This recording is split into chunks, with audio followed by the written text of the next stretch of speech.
start learning. Subscribe Digital MD now.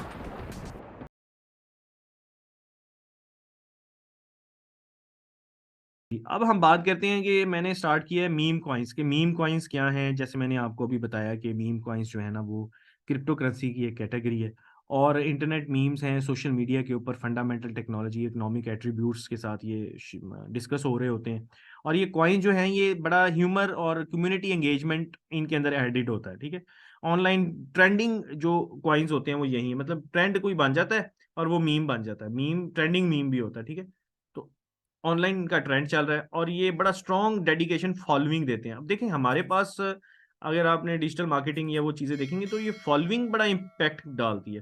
तो अगर आपके पास वो मीम है और आप उसको कॉइन को यूज़ कर रहे हैं या किसी तरह से, तो आप क्या कर रहे हैं, फॉलोइंग अपनी राइज कर रहे हैं। ठीक है, एक एक तरह से आप समझ लेंगे ये डिजिटल एसेट है जो कि ऑनलाइन ट्रेंड्स को क्रिएट फॉलोइंग को कर रहा होता है। ह्यूमर, इसमें ह्यूमर का भी इन्वॉल्वमेंट है। फिर इसके अलावा जो है मीम कॉइन जो है इन्वेस्टर्स, ये अगर इस पे बड़े बड़े एहतियात से इसके अंदर आना चाहिए क्योंकि इसके अंदर स्पेकुलेटिव नेचर बहुत होती है और रिस्क इसमें बहुत ज्यादा होता है। तो मैंने आपको बताया हाई रिस्क हाई रिवॉर्ड। ठीक है, तो जब हमने जाना है तो ऐसे एंटर नहीं होना, हमने बड़ा टेक्निकल एनालिसिस करने के बाद एंटर होना है, फिर हमने इसका कॉइन बाय करना है। ठीक है, बाय करके जब इसकी प्राइस राइज जाएगी तो सेल आउट कर देंगे, फिर इस तरह से हम इसमें ट्रेडिंग कर सकते हैं।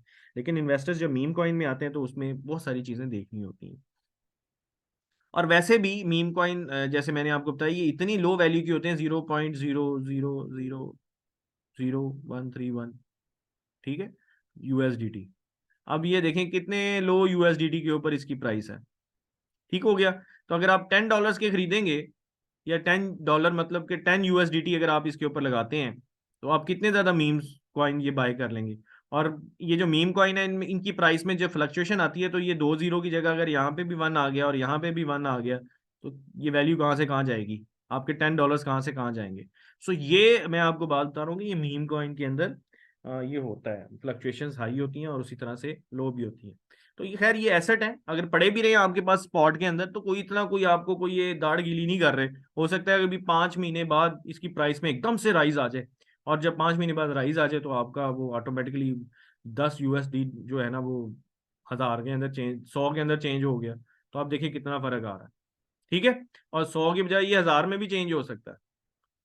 तो $10 लगाए हुए हैं और $1000, अब तो फर्क देखें। लेकिन आपको सब्र भी करना पड़ सकता है क्योंकि एसेट है, आपने अपने पास लेके रख ली है और आपको ये डिफरेंट मार्केट जो कंडीशंस हैं उससे पता चल रहा है कि ये राइज करेगा आगे जाके। ठीक है, सो ये पूरा एक एनालिसिस होता है, इनके ऊपर हमें करना पड़ता है पूरा टेक्निकल भी फंडामेंटल भी। अच्छा, अब इसके अंदर रैपिड सिग्निफिकेंस प्राइस मूवमेंट्स में मैं आपको डिस्कस कर चुका हूँ और रिसर्च और ये सारी चीज़ें हमें करनी पड़ती हैं बिफोर दिस कि we go to invest in these to buy these crypto currencies. Wow, अब ये देखें आपके सामने मैंने कुछ क्रिप्टोज जो हैं वो शेयर किए हैं। अभी इनके मैं जैसे आपके साथ नाम शेयर करता हूँ कि इसमें शिबा है, ये जो कॉइन है मैं आपको बता रहा हूँ ये शिबा है, पता नहीं ये शिबा है। और इसमें एक डॉज भी है। ठीक है, और ये बेबी डॉज है। जैसे एक मिनट अभी मैं आपको इसमें दिखाता हूँ।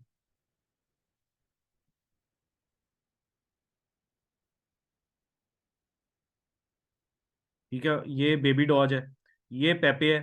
ठीक है, ये पेपे है मीम, इसकी मीम्स आ रही होती हैं। ठीक है, ये शीबा है, ये शीबा इन यू है। ओके, और ये वुल्फ है, कुछ इस तरह करके इसका नाम है। इस तरह से मुख्तलिफ, लेकिन ज़्यादा फेमस ये है, पेपे है, ये है शीबा है, ये लेडेज है। ठीक है, और लेडे को भी जब उसने ट्वीट किया था तो इसकी तो प्राइस ये बहुत बहुत छप्पड़ फाड़ के ही चला गया था ऊपर। और इस तरह से हमारे पास डॉज है और इस तरह से फर्दर शिबा इनू है, डॉज डॉज जैसे ये डॉज है। तो ये बाकायदा तौर पे मीम्स हैं जो कि टॉप 15 मीम कॉइन्स हैं, मैंने आपके साथ ये कुछ शेयर किए हैं। और आप देखेंगे टॉप 15 का मतलब हमने नहीं लेना कि यही हमने इनके पीछे ही पड़ जाना है। हमने तो एनालिसिस करना होता है, हमने तो ट्रेडिंग वॉल्यूम देखना होगा, मार्केट कैप देखनी होगी, हमने पूरा एनालिसिस करना होगा कैंडल जो मीम कॉइन्स के की करेक्टरिस्टिक्स हैं। ठीक है, एक तो ये है कि ये ऑनलाइन कम्युनिटीज में बड़ी हाइप जनरेट कर देते हैं। ठीक है, जैसे अभी आपने देखा बड़ी हाइप जनरेट कर देते हैं ये। और सोशल मीडिया प्लेटफॉर्म्स के ऊपर इन्फ्लुएंसर इसको यूज प्रमोट कर रहे होते हैं और ये बड़ा इंटरेस्टिंग इंटरेस्टिंग है मीम कॉइन्स की जो प्राइस है, इसलिए हमें मार्केट जो है ना उसकी फंडामेंटल्स को भी देख के चलना पड़ता है, खाली मार्केट कैप्स को नहीं देखना होता। लेकिन अगर हम सिर्फ टेक्निकल एनालिसिस जो आगे जो हम शुरू करेंगे जाके इंशाल्लाह उसी की बेस पे भी हम कर लेना, तो ये सोने पे सुहागा हो जाएगा हमारा, हमें पता चल जाएगा ये कब ऊपर जा रही है। ठीक है, अगर रातों रात आपको बड़ा इसके अंदर बड़ा आपको अप टू डेट रहना पड़ता है मार्केट के साथ। आपको रातों रात पता चल जाए कि भाई अब ये ट्वीट आ गई है या ये ट्वीट आ रही है या ऐसे है, तो जैसी ट्वीट आती है बड़े टाइमली आप उसके अंदर एंटर हो सकते हैं, या कोई ऐसे कोई फेमस पर्सन है। खैर इसमें जो लिमिटेड या absent durability, unlike to many other cryptocurrencies with specific use case of functionalities, meme coins often lack a clear utility of purpose. तो ये तो बात अब आपको समझ आ गई होगी, भाई इसका पर्पस क्लियर नहीं है, ह्यूमरस है, ज्यादा से ज्यादा इन्फ्लुएंसर्स यूज कर रहे हैं, या फिर इसको जो है वो इसे कह सकते हैं कि फॉलोइंग के लिए कुछ मीम्स के लिए यूज किया जाता है इनको। तो ये जो ड्राइवर, ये इनकी जो वैल्यूज है वो कम्युनिटी सेंटीमेंट्स और स्पेकुलेशन ट्रेडिंग के ऊपर ही चल रही है, कि ट्रेडिंग स्पेकुलेशन चल रही होती है इनको इसके अंदर। ठीक है, ट्रेडिंग स्पेकुलेशंस और speculations on the basis of analysis. Okay, अब हम आते हैं मीम सेंट्रिक ब्रांडिंग। अच्छा, दूसरा ये, अगर सेंट्रिक ब्रांडिंग का मतलब है कि पॉपुलर इंटरनेट मीम्स जो हैं वो बड़ी यूनिक कैरेक्टरिस्टिक्स के होते हैं, जैसे मैंने आपको पेपे का बताया। ठीक है, और कुछ ऐसे मीम कॉइन्स हैं जो कि बड़े पॉपुलर हो जाते हैं और वो मीम्स होती हैं बकायदा। जैसे अभी आप देखें एक मीम यूज हो रही है, वो एक बंदा होता है वो स्माइल कर रहा है, मतलब आपने वो देखा होगा वाइट से कलर का एक बंदे का बना हुआ है और वो स्माइल कर रहा होता है। ठीक है, तो एक वो मीम है और वो बड़ा ब्रांडिंग, वो जिधर लगी होगी वो बड़ी इंपॉर्टेंट मीम बन जाती है उसकी, वो जिसमें भी वो यूज हो। पॉपुलर इसलिए कि पॉपुलर, अब ये अब हमें तो इस चीज में इंटरेस्ट नहीं है, हमें तो पैसे में इंटरेस्ट है, लेकिन कुछ लोगों को इस तरह की चीजें देखने में इंटरेस्ट होता है। So branding is digital to resonate with internet culture and create a sense of fun. बस फन का सेंस है, क्रिएट कर रहा है कल्चर, इंटरनेट कल्चर है, फन है, उसको यूज कर रहे हैं। और अभी तो ये मीम कॉइन्स जो हैं ये अभी आहिस्ता आहिस्ता आप देखें ये विजुअल इनके जो है ना वो बन जाएगी, वो रनिंग विजुअल्स भी इनके आ सकते हैं। अच्छा, मीम कॉइन्स भी है बड़ा, मैंने आपको बताया वॉलेटिलिटी बहुत ज्यादा है, स्पेकुलेशंस इसमें, सेंटिमेंट्स शिफ्ट आ रहे होते हैं लोगों के ना, तो इसमें प्राइस का जो है ना ये बड़ी अनप्रडिक्टेबल सी होती है नेचर इनकी, लेकिन फिर भी अच्छा एनालिसिस हो तो आप गेन कर सकते हैं इनके अंदर। और मैंने जैसे आपको बताया कुछ ऐसे मीम कॉइन्स हैं जिनकी जो बैकग्राउंड, जो उनकी जनरेटिंग कंपनीज हैं, उनका बहुत स्ट्रॉन्ग प्रोफाइल है। और अगर आप, मैंने आपको बताया कि अगर आप उनके मीम कॉइन्स लेके रख लेते हैं, और मैं कुछ आपके साथ वो शेयर भी करूंगा, अगर आप वो लेके तो लॉन्ग टर्म्स के लिए वो रख लेते हैं $10 के, ठीक है, तो वो लेके उनको भूल जाएं, एसेट है ना, एसेट को लेके भूल जाएं, और आहिस्ता आहिस्ता आहिस्ता आहिस्ता वो राइज जब करना शुरू करेगा तो फिर मजा आ जाता है। सेंटिमेंट का मतलब होता है सेंटिमेंट, आप कह सकते हैं इमोशनल, जो मार्केट, जो लोगों की इमोशंस है ना उनको शिफ्ट करते हैं, तो ऑब्वियसली ह्यूमरस टच है। ठीक है, तो मार्केट के सेंटिमेंट्स जो होते हैं ना ये एक डिफरेंट चीज है। मार्केट सेंटिमेंट्स का मतलब होता है कि मार्केट के अंदर जो है वो कैसे फंडामेंटल्स काम कर रहे हैं, कैसे डिमांड एंड सप्लाई किन फैक्टर्स की वजह से चेंज हो रही है, वो कुछ भी फैक्टर्स हो सकते हैं। जैसे मैंने अभी आपको एक सेंटिमेंट ये बताया कि एलन मस्क ने ट्वीट यूज कर ली लेडेस की, लेडेस को यूज कर लिया, तो मार्केट सेंटिमेंट्स क्या होंगे इसके लिए, इसकी डिमांड बढ़ जाएगी। मार्केट सेंटिमेंट्स का मतलब ये होता है, देखिए हमारे पास ना 3 किस्म का एनालिसिस होता है, अभी जेन में रख लें सब लोग।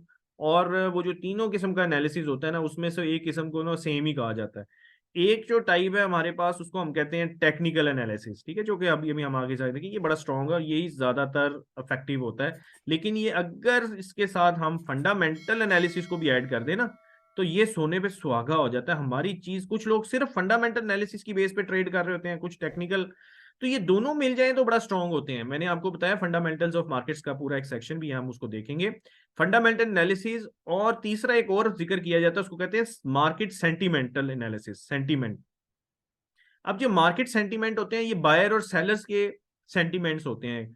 ठीक है, मैंने आपको बताया एलन मस्क ने ट्वीट कर दिया तो सेंटिमेंट जो है हाई हो जाएंगे, या अगर किसी और मार्क जकरबर्ग ने कर दिया तो दैट मीन्स कि ये जो फंडामेंटल एनालिसिस और सेंटिमेंट को किसी जगह पे सेम भी कहा जाता है। ठीक है, सेंटिमेंटल एनालिसिस को।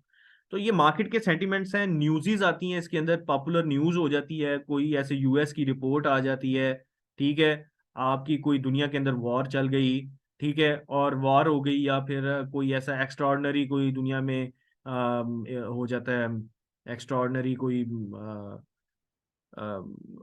इंसिडेंट हो जाता है, ठीक है, दुनिया के अंदर, ठीक है, इंसिडेंट हो जाता है, तो ये जो है ना, ये मार्केट, ये जो चीजें होती हैं ये मार्केट सेंटिमेंट्स को अफेक्ट कर रही होती हैं, बायर्स और सेलर्स को, ठीक है। इसी तरह से सेंटिमेंट्स को वो भी चीजें अफेक्ट कर रही हैं। अगर सपोज करें होंडा की एक नई गाड़ी आ रही है, हुंडई की एक नई गाड़ी लॉन्च हो रही है, ठीक है ना, पाकिस्तान में हुंडई की, तो अगर हुंडई की कोई नई गाड़ी लॉन्च हो रही है तो क्या होगा, इसका शेयर का किधर जाएगा, शेयर इसका आपको पता है किधर जाएगा, सिर्फ खबर ही आनी है तो शेयर की वैल्यू आहो। सो दैट मीन्स अब ये इसको कहते हैं मार्केट सेंटिमेंटल शिफ्ट्स या सेंटिमेंट शिफ्ट्स या फंडामेंटल एनालिसिस की बेस पे हम इसको देखते हैं। ये क्लियर है? okay. फिर मीम कॉइन्स के अंदर मैंने कुछ आपको अभी जो तस्वीरें दिखाई थी उनमें नाम थे, डॉज कॉइन था, शिबा इन यू है, ठीक है, ये बाकायदा डॉग ब्रीड है जिसके ऊपर ये शिबा इन यू नाम रखा हुआ है और इसको लेके चल रहे हैं, और ये कम्युनिटी ड्रिवन टोकन्स हैं। डॉज कॉइन, डॉज जो है इसका एलन मस्क का है, ठीक है, और ये बिटकॉइन जो लाइट हार्टेड अल्टरनेटिव बिटकॉइन है, ठीक है, ये डॉज उसके अल्टरनेट में बना है बिटकॉइन के, ठीक है, और ये है भी उसका क्या नाम मैंने बताया उसका अभी, एलन मस्क का है, और था पहले, यानी उसने जनरेट करवाया था मार्केट में बड़ा। अब डॉज कॉइन जो है, इसमें डॉज कॉइन किलर भी है, किल्ड के नाम से, ठीक है। तो इस तरह से इन्हीं ने आगे फर्दर सेफ मून है, डॉज एनएफटी एक, अच्छा एनएफटी में और कॉइन में फर्क होता है, तो डॉज कॉइन का साथ में डॉज एनएफटी भी है। एनएफटी मैंने आपको अभी आगे जाके बताऊंगा कि नॉन फंजिबल टोकन्स होते हैं और ये क्या होते हैं, ठीक है, एनएफटी भी मैं आपको बताऊंगा। ये नॉन फंजिबल टोकन्स हैं, ये एक्सचेंजेस में ये होते हैं, लेकिन ये कॉइन्स नहीं है। कुछ ऐसी भी कंपनीज हैं जिनके कॉइन्स भी हैं और उनके एनएफटी भी हैं, दोनों चीजें, जैसे डॉज एनएफटी मैंने अभी आपको बताया, इसी तरह डॉज कॉइन भी है उनका मार्केट के अंदर, ठीक है। अब एनएफटी क्या होते हैं? NFT basically meme inspired NFT होते हैं, मीम से ही वो जनरेट किए होते हैं, जो कि डॉज कॉइन की मीम है, इसी से ये बनाए हुए हैं tokens, fungible non fungible tokens. Hopefully आज की ये वीडियो आपको पसंद आई होगी। इस टॉपिक से रिलेटेड कोई भी क्वेश्चन हो तो कमेंट बॉक्स में मेंशन करें। चैनल को लाइक, सब्सक्राइब और शेयर करें। मिलते हैं अपनी नेक्स्ट वीडियो में। अपना बहुत ख्याल रखिएगा। अल्लाह हाफिज़।